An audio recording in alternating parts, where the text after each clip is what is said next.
அப்படிப்பட்ட தலைவர்கள் உருவாக்கிய கட்சி அனைத்து இந்திய அண்ணா திராவிட முன்னேற்ற கழக கட்சி. ஆக வருகின்ற சட்டமன்ற தேர்தல் அனைத்து இந்திய அண்ணா திராவிட முன்னேற்ற கழக தலைமையில் அமைக்கப்பட்ட கூட்டணி மாபெரும் வெற்றி பெற நீங்கள் அத்தனை பேரும் நல்ல ஆதரவை தர வேண்டும். அது மட்டுமல்ல, ஸ்டாலின் ஒரு திட்டத்தை அறிவிச்சார், நலன் காக்கும் ஸ்டாலின் திட்டம். நலன் காக்கும் ஸ்டாலின் திட்டம். அவருக்கு உடம்பு சரியில்லாத போதுதான் ஞாபகம் வந்திருக்குது, மக்களுடைய ஞாபகமே வந்திருக்குது. அவர் ஹாஸ்பிட்டல் இருந்து தான் இந்த திட்டத்தை அறிவிச்சார். திரு ஸ்டாலின் அவர்களே, நீங்க அறிவிப்பதற்கு முன்பாகவே அனைத்து இந்திய அண்ணா திராவிட முன்னேற்ற கழக அரசு இருக்கின்ற பொழுது மக்கள் நலன் சார்ந்த திட்டத்தை அறிவிக்கப்பட்டது. தமிழ்நாடு முழுவதும் 15 லட்சம் மருத்துவ முகாம் நடத்தப்பட்டது. 15 லட்சம் மருத்துவ முகாம் 10 ஆண்டுல நடத்தி சாதனை படைத்த அரசு அண்ணா திமுக அரசாங்கம். அதை ஸ்டிக்கர் ஒட்டி நீங்க வெளிப்படுத்தி இருக்கிறீங்க. அது மட்டுமல்ல, 419 நடமாடும் மருத்துவ குழு. எங்கெல்லாம் மக்கள் பாதிக்கப்படுகிறார்களோ அங்கெல்லாம் நடமாடும் குழு சென்று அங்க இருக்கின்ற மக்களை பரிசோதனை செய்து சிகிச்சை அளித்து குணமடை செய்து கொடுக்கின்ற அரசு அண்ணா திமுக அரசாங்கம்.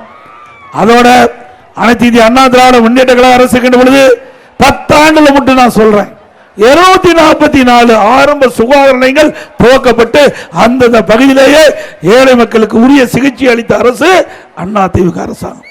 168 10 ஆண்டுல 168 ஆரம்ப சுகாதார நிலையம், மேம்படுத்தப்பட்ட ஆரம்ப சுகாதார நிலையம், 30 படுக்கை கொண்ட ஆரம்ப சுகாதார நிலையமாக தரம் உயர்த்தப்பட்டு அங்கே கூடுதலான மருத்துவர்கள் நியமிக்கப்பட்டு அங்கே இருக்கின்ற மக்களுக்கு அற்புதமான சிகிச்சை அளித்த அரசு அண்ணா திமுக அரசாங்கம். அதோட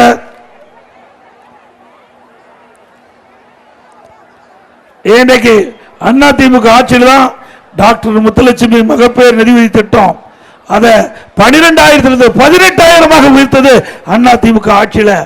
அதோட அண்ணா திமுக ஆட்சியில் அம்மா சஞ்சீவி பெட்டகம் கொடுத்தோம், அம்மா குழந்தை நல பரிசு பெட்டகம்.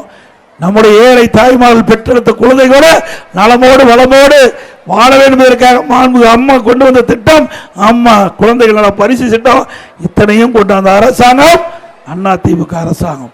ஆகவே மக்களுக்கு துன்பமில்லாமல், எந்த நேரத்திலும் துன்பமில்லாமல் அவர்களை செல்வ செழிப்போடு மகிழ்ச்சியோடு வாழ வேண்டும் என்ற ஒரே அடிப்படை கொண்டு அண்ணா திமுக அரசு செயல்பட்டது. அது மட்டுமல்ல, இன்றைக்கு ஏழை மக்கள் நிறைந்த பகுதி அதை தேர்வு செய்து அம்மா மினி கிளினிக் கொண்டு வந்தோம். 2000 அம்மா மினி கிளினிக் தொடங்கப்பட்டது. ஆக அது கூட அரசியல் கால் பிடிச்சிருக்காரு திராவிட முன்னேற்ற கழக அரசு ரத்து பண்ணிவிட்டது. இதில் என்ன அரசியல் தேவை? அங்கே ஏழை மக்களுக்கு அந்த பகுதியிலே சிகிச்சை அளிப்பதற்காக இந்த அம்மா மினி கிளினிக் நாங்கள் திறக்கப்பட்டோம். அதில் ஒரு MBBS டாக்டர், ஒரு நர்ஸ், ஒரு மருத்துவ உதவியாளர், அங்க இருக்கிற மக்களுக்கு ஏதாவது நோயாய்ப்பட்டால் அந்த மருத்துவமனைக்கு போய் சிகிச்சை பெறுவாங்க. இதை கூட பொறுக்க முடியாத ஏழை மக்களுக்கு வைத்தியம் செய்வது கூட, சிகிச்சை அளிப்பது கூட பொறுக்க முடியாத முதலமைச்சர் தொடர வேண்டுமா? சொல்லுங்க திரு ஸ்டாலின் அவர்களே, நீங்கள் 2000 அம்மா மினி கிளினிக்கை ரத்து பண்ணிருக்கிறீங்க.